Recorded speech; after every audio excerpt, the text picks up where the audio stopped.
There was like two Ed Geins. There was the one that was out there during the day, and then there was the one at night that was digging up the graves. Every time you would call the office with some new detail, it got bigger and bigger. Among the things they found were bowls that had been made from the tops of human skulls. Things like this just don't happen in the 1950s in a small town like Plainfield. It's not the nature of man to do the things that he did. It's an aberration. For more than a century, the movies have brought our most vivid nightmares to life. Often, the fear is conjured from fantasy, from imagining the unimaginable. But it's even more frightening when the demons are real. Based on a true story. Just that small phrase that these events actually happened sort of makes the film much more both relevant and much more terrifying. Norman Bates in Psycho, Leatherface in the Texas Chainsaw Massacre, Buffalo Bill in The Silence of the Lambs. Each of these characters had its origins in the same true story, the unspeakable crimes of a single man. His name was Ed Gein. The writers of fiction, who are really good at it, could take Ed Gein and you could make him almost anything you wanted to make him in the world of horror, because he had so much to work with. Gein's crimes were committed against the living and the dead. The depraved acts of a damaged mind, they slashed through the surface of a complacent age, revealing the darkness that lurked just below. His twisted world became America's obsession. And what is at bottom, the story of a boy and his mother, became the template for half a century of horror. There's something about Gein that appeals to the morbid curiosity within all of us. It's so macabre, so bizarre, so deviant that we can't look away. How long have you known Mr. 7 years? 7 years. What kind of a man did you know him as? Well, and he's a nice man, just like anybody else. The only difference I'd say in the man, he seems to be a little hot.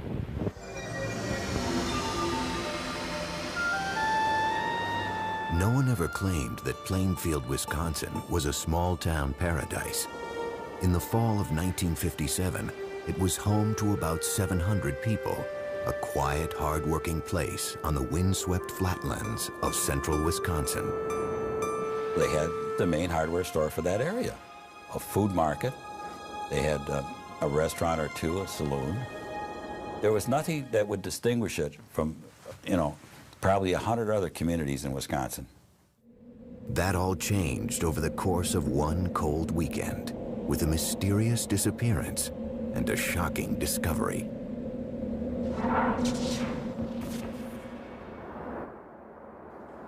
Saturday, November 16th, marked the beginning of an annual Wisconsin ritual. Deer season. In Plainfield, the men hunted not for sport, but for food. Their trophies would be killed, hung in barns, and dressed out, gutted and butchered. All the males would be out in the woods. And so the main street would be a quiet place. Particularly quiet that morning was Bernice Warden's hardware store. Though the store was supposed to be open, the 58-year-old proprietor was nowhere to be found. I lived across the street from the hardware store where Bernice Warden ran her business. I believe it was in the afternoon. People were starting to wonder why the store was locked and where was Bernice Warden. So her son came back from deer hunting himself and found that the place was a mess. There was blood all over the floor, and they started to investigate what might have possibly happened to her. Interviewed by police, Bernice Warden's son mentioned a frequent customer who'd been in just the day before to check on the price of antifreeze. Ed Gein, a 51-year-old bachelor who lived in an isolated farmhouse outside of town. Everybody had a role to play in this town. And I think that Ed Gein was recognized probably not as the village idiot, but as a village oddball, I would say. That evening, about 2 hours after Bernice Warden was reported missing, Sheriff Art Sly headed out with another deputy to Ed Gein's farm. If you ever wanted to have a Halloween party, that would be a great place for it. It was a spooky house out in the edge of town, and it was dark, and there wasn't a sign of life there. The doors of the house were locked, so the officers decided to take a look inside the woodshed. They went in investigating with flashlights. It was pitch black because there was no electricity and no lights. And one of the lawmen felt something bump against his shoulder. He turned, shined his flashlight on it, and indeed, there was Bernice Warden hanging from the rafters, upside down with her head off and gutted like a deer. Ed Gein was taken into custody that night. As he sat quietly in his cell at the Waushara County Jail, police continued to search his woodshed and then cautiously ventured into his home. Inside, they would discover a horrific scene. Bernice Warden's gutted carcass, it turned out, was only Ed Gein's latest grim creation.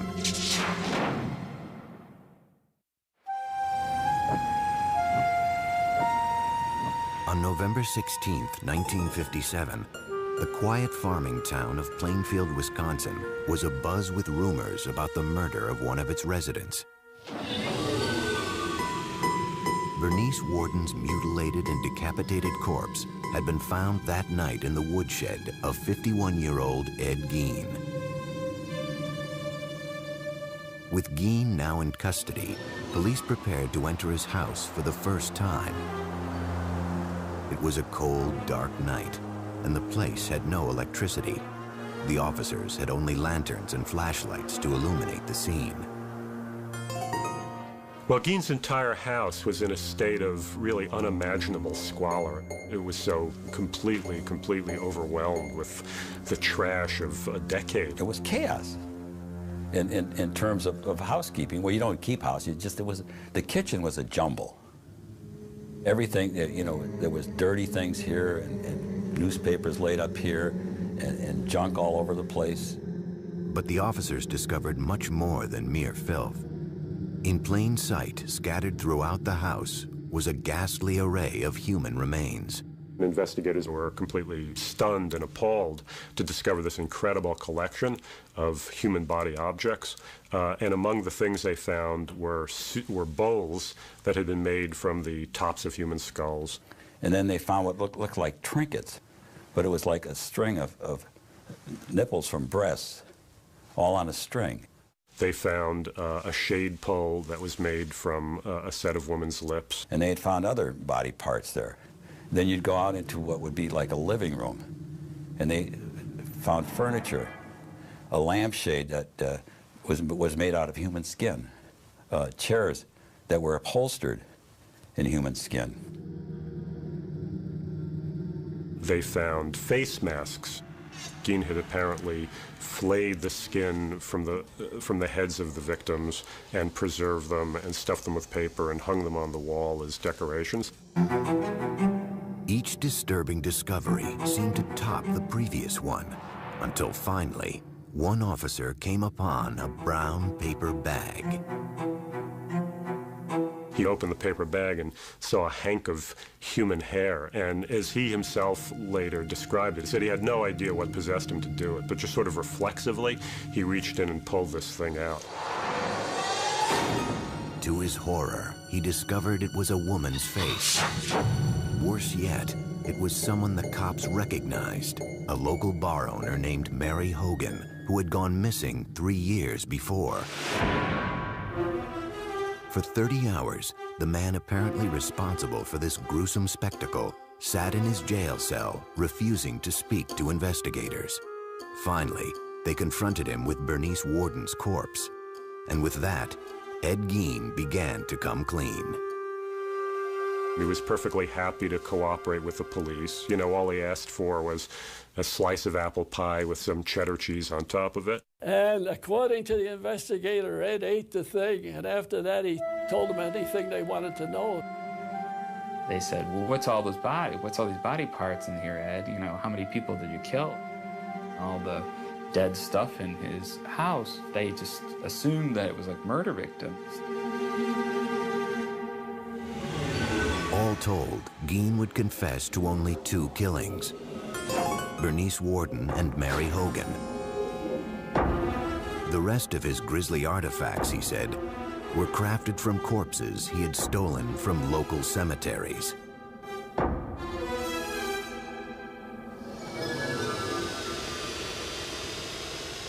Plainfield woke up that Sunday morning to find out what had been living in their community for all these years, and that was Ed Gein. My dad, he couldn't tell us what had happened. He just said, I want you to come in and watch the news tonight with me. And the news came up on the television. He was the person. I just said to my dad, oh my gosh, that's Ed. We were all upset. We were all devastated. We were horrified about what had happened. It was a terrible, horrible thing. It was just such a complete shock, I guess. It was something that was a little bit difficult to talk about. It wasn't just the murder of Bernice Worden that was so disturbing. It was the other terrible things that he did that was upsetting so many people. I mean, this is a guy who had been living in their community almost all his life and been a babysitter for their children, had been eating at their table. Well, look what he did and how he did. They couldn't believe it. Well, I figured he was just perfectly harmless and rather simple. Plainfield's shock would soon be America's. Almost immediately, hordes of reporters descended on the town. It was the beginning of Ed Gein's transformation from anonymous psychotic to cultural icon. And it could all be traced back to the story of his childhood. Because in the words of Norman Bates, a boy's best friend is his mother. In November 1957, the gruesome tale of Ed Gein was making headlines across America. The country's morbid fascination with the man the papers were calling the Mad Butcher of Plainfield was not lost on author Robert Bloch, who was living in Wisconsin at the time. It was exactly the time that the Gein case was breaking in the newspapers, and Bloch immediately recognized that it would be a wonderful basis for a horror story. The result was Bloch's 1959 novel, Psycho, which Alfred Hitchcock would bring to the big screen the following year. The story of Psycho is the story of Norman Bates, a single, deeply disturbed mama's boy, for lack of a better word, who runs a hotel and murders unsuspecting young women who cause him to have any sexual urges or impulses. One of the main things that Bloch took from the Gein case was the psychological relationship between Norman and his mother, which very much parallels that between Annie and his mother. Augusta Gein had been dead 12 years when police entered the house she had once shared with her son. As they worked their way from room to room, searching for clues that might explain what would drive someone to commit such crimes, they came upon a doorway that had been boarded up.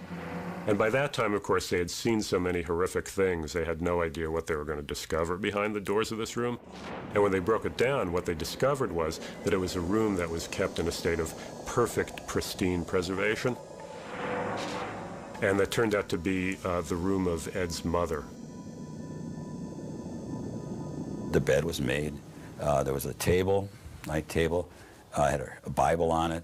The room was very dusty, musty. The wallpaper was sort of a rose-tinted thing, but it was all kind of discolored. And that was his shrine to his mother. After his arrest, Ed Gein underwent a month-long court-ordered psychological evaluation. It was here that a picture began to emerge of life behind closed doors on the Plainfield farm, and Ed Gein's descent into madness.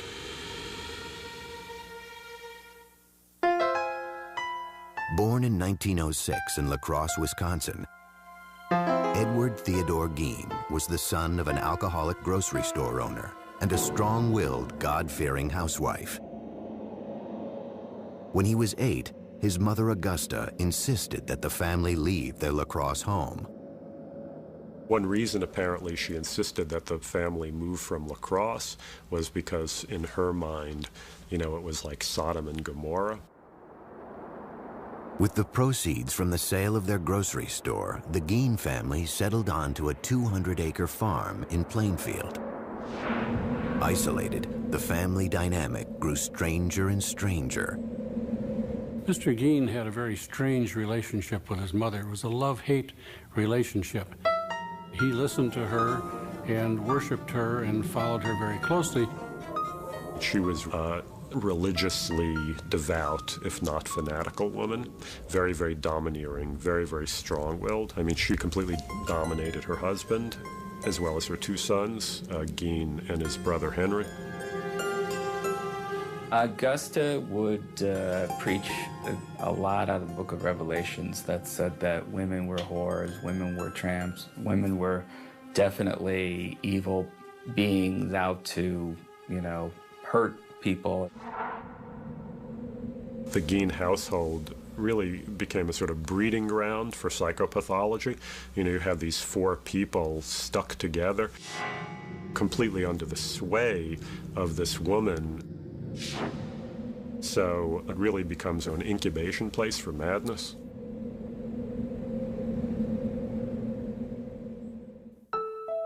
Gein attended school until the age of 14. An unremarkable student, his IQ would later be tested as average. And when he finished school at approximately 7th grade, he just went home then and worked on the farm there. So he did not have contact with the outside world, shall we say, to any extent. In 1940, when Ed was 34, his father died of a heart attack. Now it was just Ed, mother, and older brother Henry.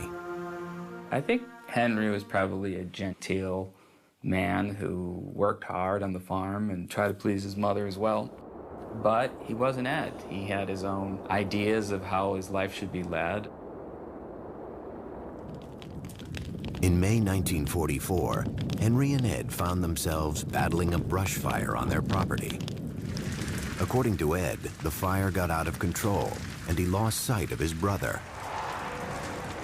He went for the police, and though he told them he didn't know where Henry was, he was able to lead them straight to his brother's dead body.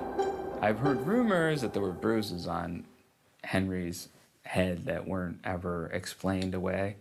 But at the time, it was such a big tragedy for the family, it just became, you know, well, they've already been through enough.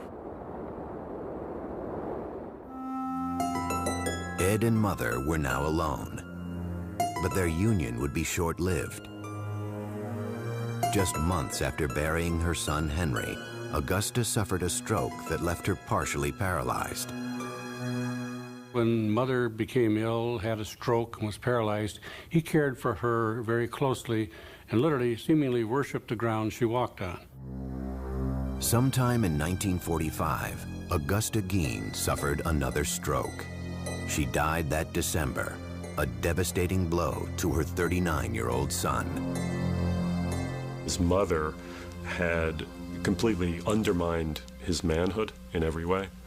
And at her funeral, he was reacting like a little schoolboy who had just lost his mommy, you know, and just crying hysterically. Everything that he knew in the world seemingly was gone.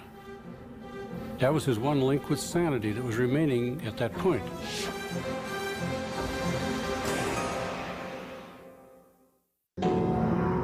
Until 1945, Ed Gein's world had been entirely defined by his deeply religious and domineering mother. Her death that December left him for the first time on his own.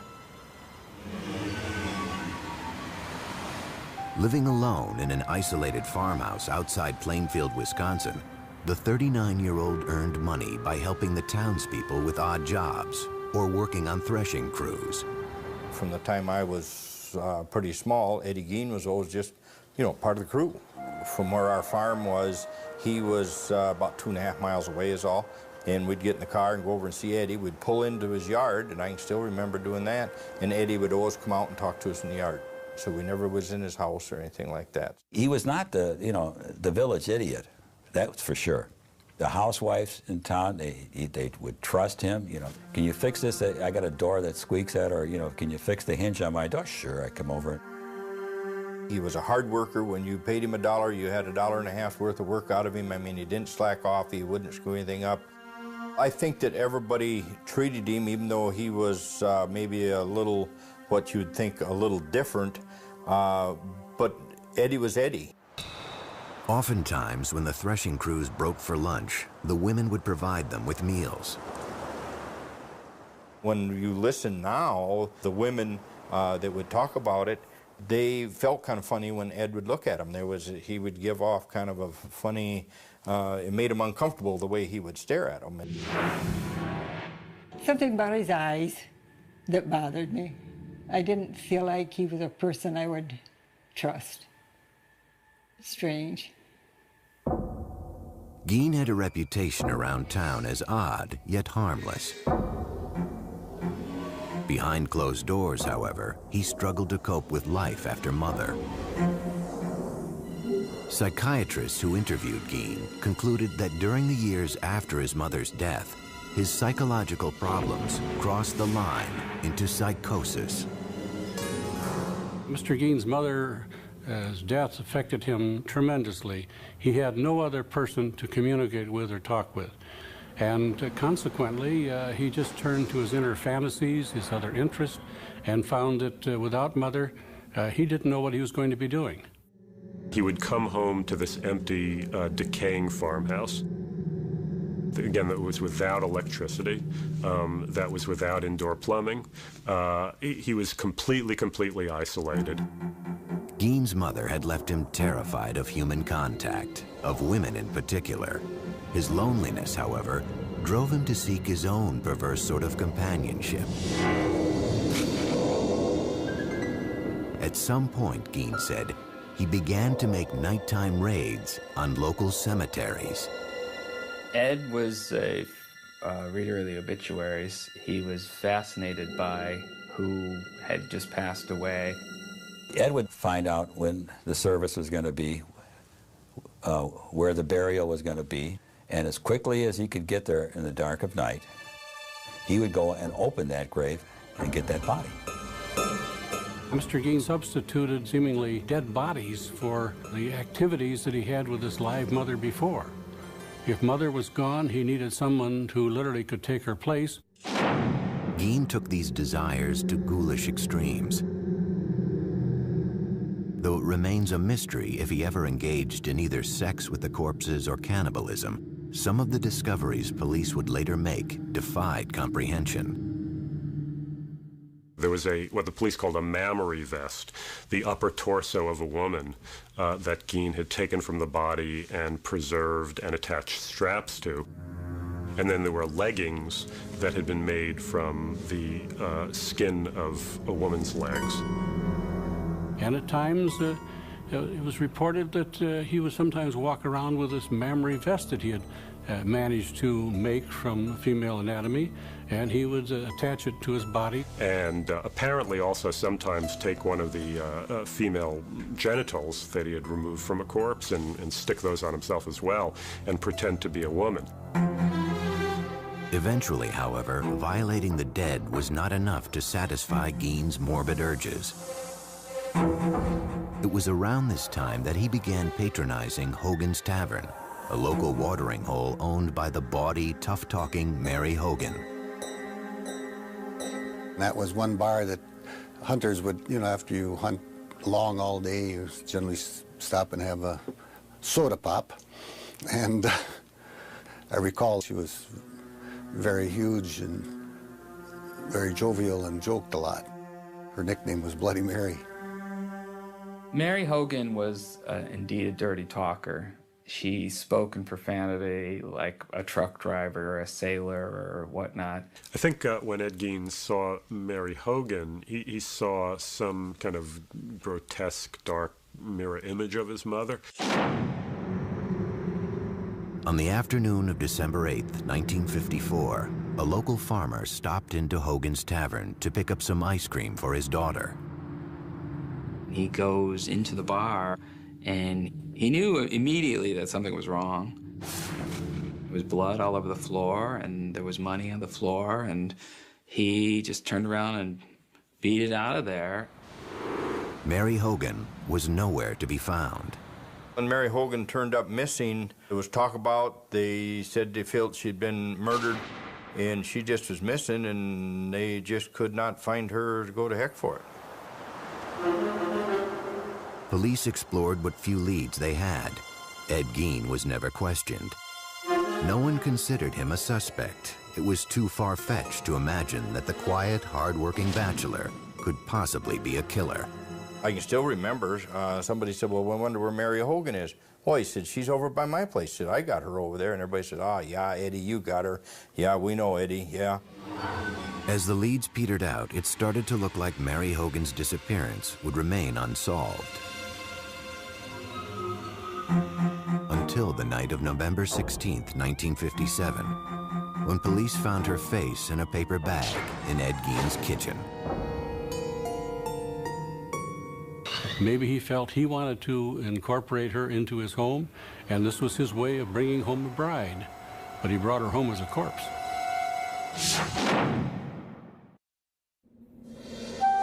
As 1957 drew to a close, the people of Plainfield, Wisconsin were still reeling from the nightmare visited on their town.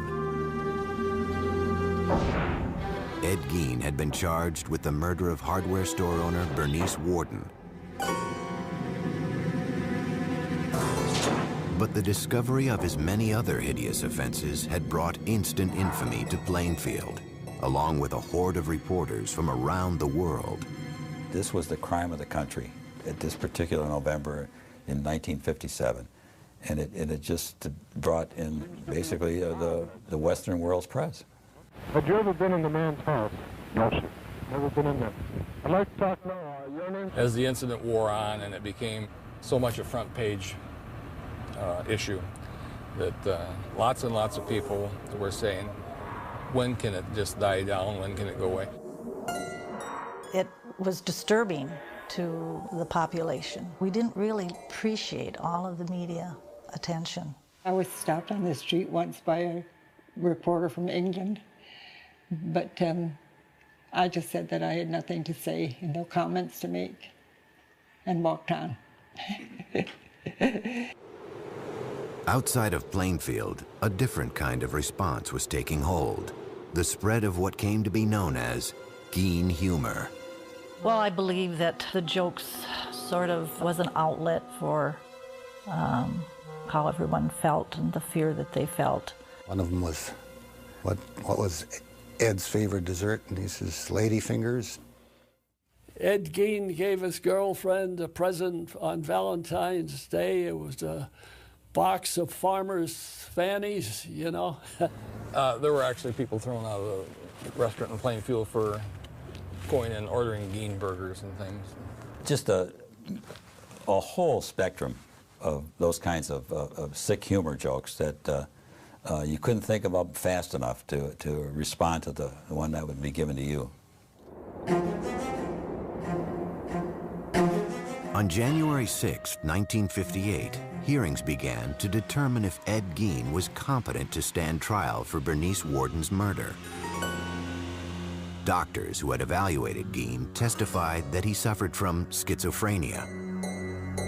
They said he was prone to hallucinations and delusional thinking and believed he was an instrument of God with the power to raise the dead. You know, he'll talk about the most incredible, extraordinary horrors that are totally inconceivable to any normal person, but he does it in the tone as though he's talking about going to the grocery, you know, to buy his provisions for the week. In the end, the doctors said it all came back to Mother. This is the duality of Gein. You know, part of it was a desire to have the physical presence of his mother back with him in that home, whereas obviously another part of the motivation had to do with desecrating the corpse.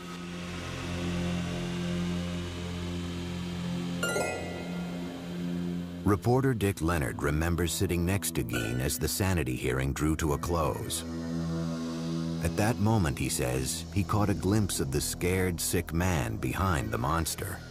I looked at Ed, and he looked at me, and I could see he was nervous. He was fearful. And he says to me, "What are they going to do to me? What are they going to do to me?" So the judge raps and everybody to be quiet. And I had my hand down on the bench here, and he's next to me, and he reaches over and grabs my hand like I was his mother or something. That afternoon, the judge ruled that Ed Gein was legally insane and therefore not competent to stand trial.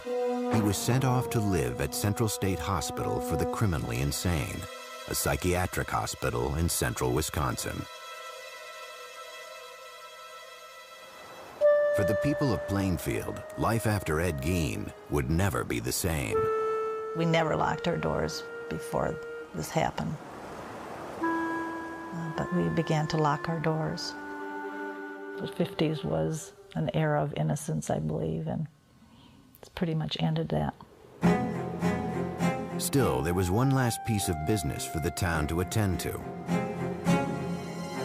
On March 30th, 1958, Palm Sunday, Gein's farm and personal effects were scheduled to be auctioned off. But in the early morning hours of March 20th, residents awoke to a strange orange haze glowing a few miles out of town. There will be an auction here Palm Sunday, but this house and the personal belongings of Ed Gein will be conspicuously absent. Call it an act of God or whatever you will. The main attraction will be missing, reduced to a mass of rubble by a mysterious fire. News of the fire reached Gein himself later that morning. I went to Ed's room and I told him that his house had burned down.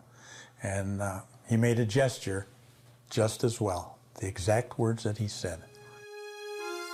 In the end, after a brief investigation, the cause of the blaze remained a mystery. Residents of Plainfield were just happy the place was gone. The people in Plainfield were so happy that this house burned down and this was going to go away.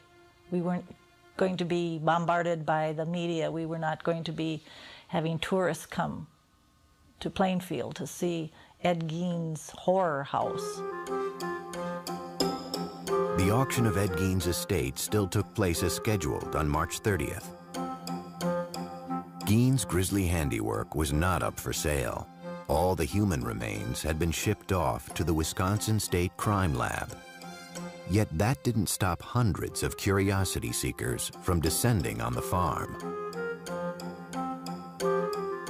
One of the things sold at the auction was Ed Gein's car, which a very enterprising carny type immediately purchased and started to take on tour. Ed Gein's car used to show up at county fairs, like an exhibit. you know, like the two-headed cow, or, you know, the bearded person, so that that would be an exhibit, and you could put a tent around it and charge admission. At Central State Hospital, staffers soon came to view Ed Gein as something of a model patient. Ed was a quiet individual. He'd go and sit in the corner in the day room, and we had some nice lounge chairs out there, and he'd read the paper there. He wouldn't converse too much with other patients. I can remember we used to play cribbage together out in the day room.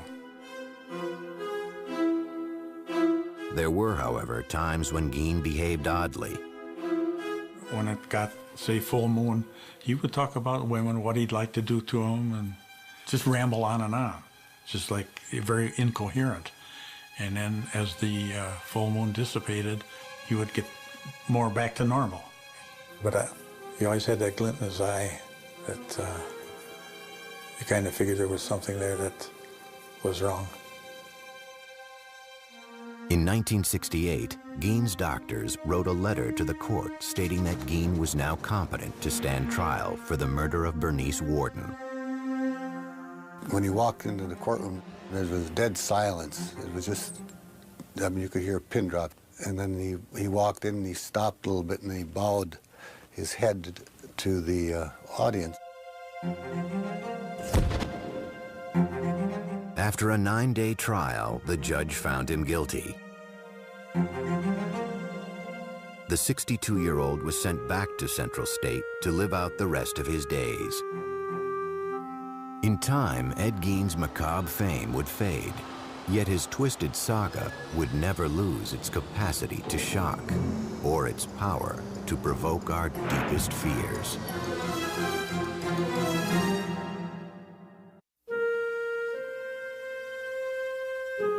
By the early 1970s, an aging Ed Gein was quietly passing his days in a Wisconsin mental institution. He'd go to his room a lot and lay on the bed and kind of daydream. So I don't know what he was thinking about. I couldn't read his mind, but we always had the thought that he was thinking about what he had done. Gein and his gruesome crimes had long since faded from the public consciousness.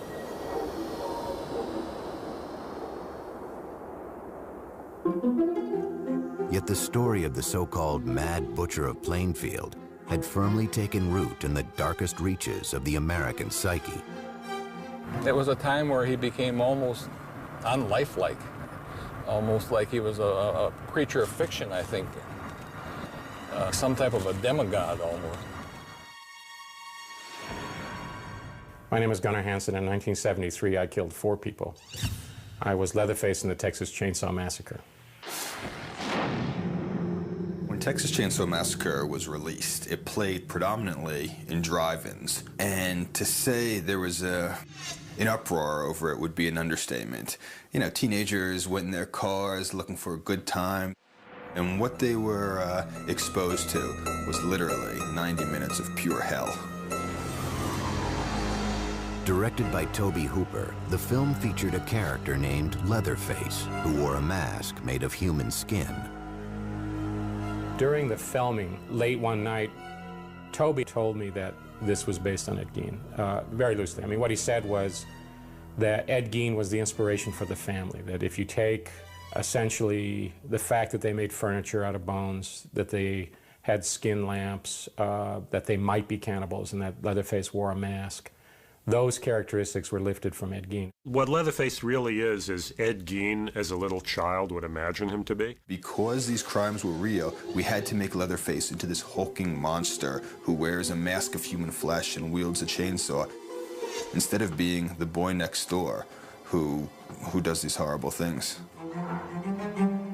17 years later, a different take on the legend of Ed Gein would help make the film The Silence of the Lambs a critical and commercial hit.